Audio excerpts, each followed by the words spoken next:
नमस्कार. सादर करत आहोत ठाणे वार्ता. ठळक घडामोडी. सन 2038 मध्ये श्रावण महिन्यात 5 सोमवार येणार आहेत. राष्ट्रीय लोक अदालतीत 1,70,000 रुपये महसूल वसूल. आणि ज्येष्ठ नेते नईम खान यांचा राष्ट्रवादी काँग्रेसमध्ये प्रवेश. या आणि इतर घडामोडी विस्तृतपणे पण काही क्षणातच. आमच्या YouTube चॅनल आणि फेसबुक पेजला सबस्क्राईब करायला विसरू नका.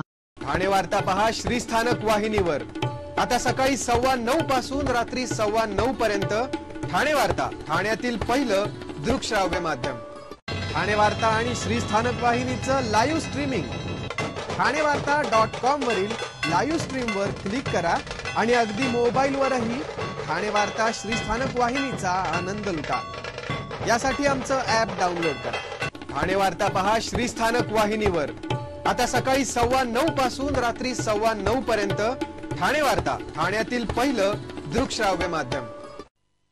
आपण पाहत आहात श्रीस्थानक वाहिनी, ठाणे जिल्ह्याचं मुख्य व्यासपीठ.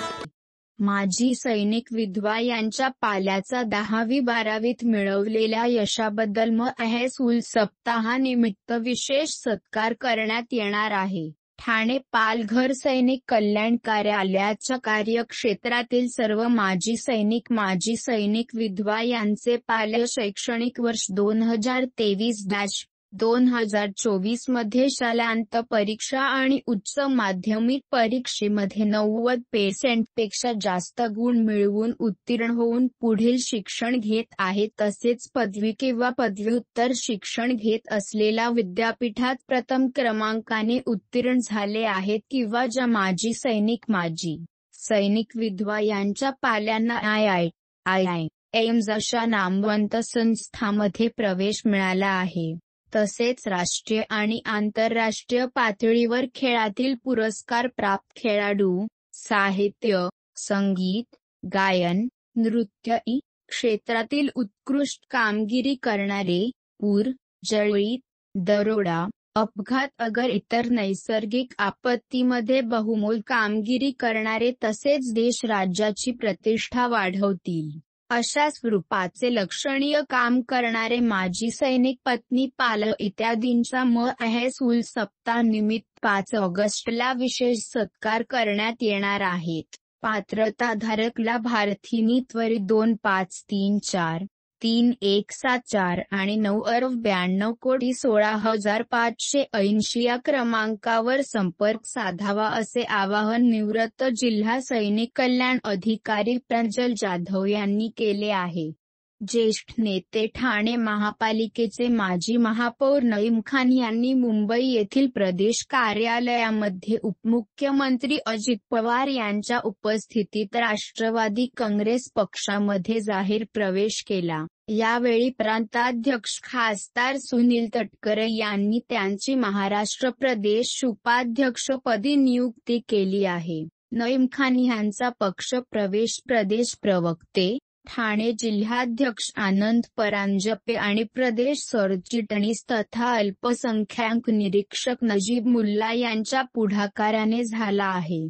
चरईतील एका नाल्यामध्ये पडलेल्या कुत्र्याची अग्निशमन दल आणि आपत्ती व्यवस्थापन कक्षाच्या कर्मचाऱ्यांनी सुखरूप सुटका केली.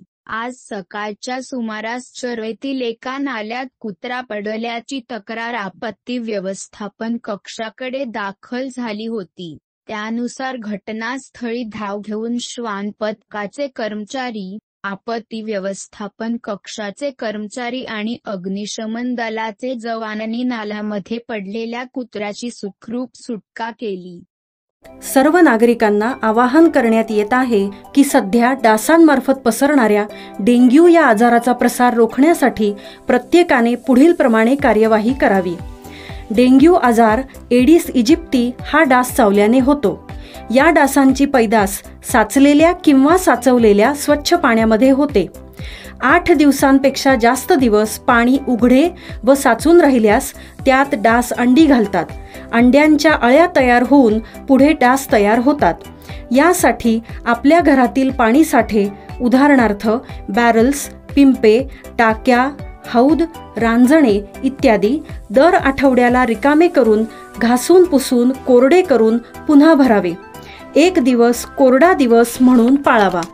पाणी साठ्यांना घट्ट झाकणे बसवावीत किंवा जुनी साडी, चादर, धोतर यांनी बांधून झाकून ठेवावीत, म्हणजे डास त्यात जाऊन अंडी घालणार नाहीत.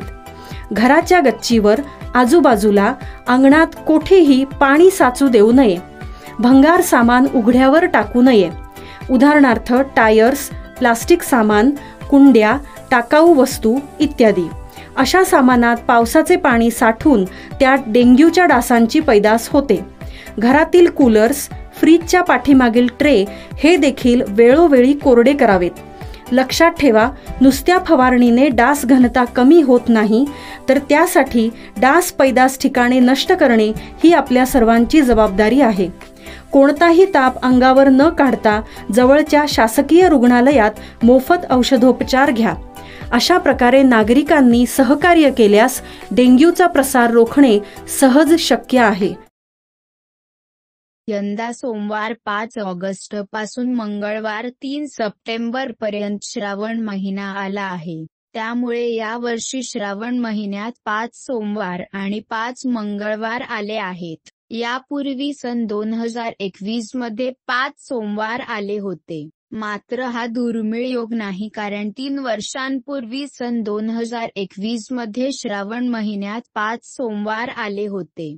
त्यामुळे असा योग 71 वर्षांनी आला आहे असे म्हणणे चुकीचे आहे. यानंतर सन 2038 मध्ये श्रावण महिन्यात 5 सोमवार येणार आहेत. श्रावण महिन्यात रविवारी आदित्य पूजन, सोमवारी महादेव पूजन, मंगळवारी मंगळागौरी पूजन, बुधवारी बुध पूजन, गुरुवारी बृहस्पती पूजन, शुक्रवारी जीवंतिका पूजन आणि शनिवारी अश्वत्थ मारुती पूजन करण्यास सांगितले आहे. यावर्षी श्रावण महिन्याची सुरुवात सोमवारने होत आहे आणि शेवट मंगळवारने होत आहे. पहिल्या श्रावण सोमवारी 5 ऑगस्टला शंकराला तांदूळ, दुसऱ्या सोमवारी 12 ऑगस्टला तीळ, तिसऱ्या सोमवारी 19 ऑगस्टला मूग, चौथ्या सोमवारी 26 ऑगस्टला जवस आणि 5व्या सोमवारी 2 सप्टेंबरला सातू अर्पण करावेत असे सांगण्यात आले आहे. गेल्या वर्षी सन 2023 मध्ये श्रावण अधिक मास आला होता. यानंतर सन 2042 मध्ये पुन्हा श्रावण महिना अधिक येणार आहे. सन 2026 मध्ये ज्येष्ठ अधिक मास येणार आहे. उत्तर भारतात पौर्णिमांत चांद्रमास गणना आहे. दक्षिण भारतात अमांत चांद्रमास गणना आहे. महाराष्ट्रातील जो आषाढ कृष्ण पक्ष म्हणतो त्याला उत्तर भारतात श्रावण कृष्ण पक्ष म्हणतात. महाराष्ट्रात ज्याला श्रावण कृष्ण पक्ष म्हणतात त्याला उत्तर भारतात भाद्रपद कृष्ण पक्ष म्हणतात. त्यामुळे उत्तर भारतात श्रावण महिना 15 दिवस अगोदर सुरू होतो आणि 15 दिवस अगोदर संपतो. गंमत म्हणजे अधिक मास ठरविण्यासाठी नियम पाळताना उत्तर भारतातील पंचांगे अमांत पद्धतच वापरतात.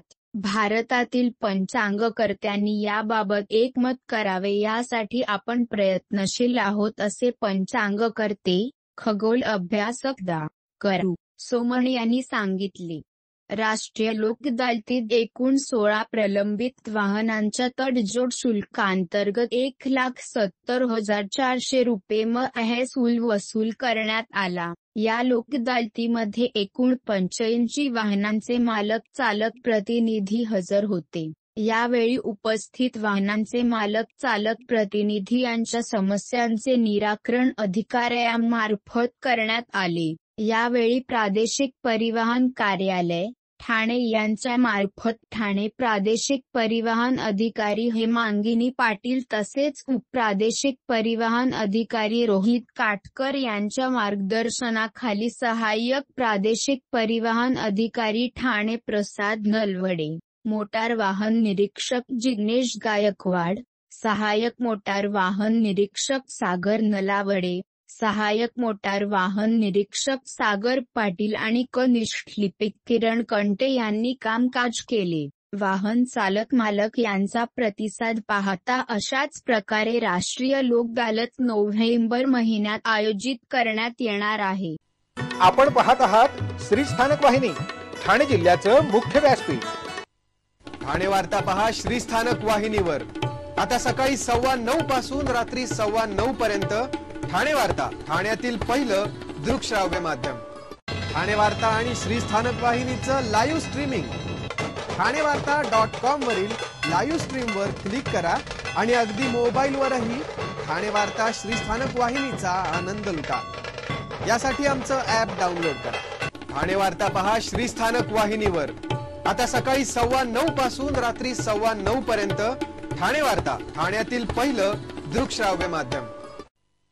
आपण पाहत आहात श्री स्थानक वाहिनी, ठाणे जिल्ह्याचं मुख्य व्यासपीठ. ठळक घडामोडी शेवटी पुन्हा एकदा. सन 2038 मध्ये श्रावण महिन्यात 5 सोमवार येणार आहेत. राष्ट्रीय लोक अदालतीत 1,70,000 रुपये महसूल वसूल. आणि ज्येष्ठ नेते नईम खान यांचा राष्ट्रवादी काँग्रेसमध्ये प्रवेश. या होत्या ठाणे वार्ता. आपण आपले कार्यक्रम अथवा बातम्या आम्हाला ठाणेवार्ता@gmail.com या आमच्या ईमेलवर कळवू शकता. तर मग पुन्हा भेटू पुढील बातमीपत्रात, फक्त श्री स्थानक वाहिनीवर. धन्यवाद.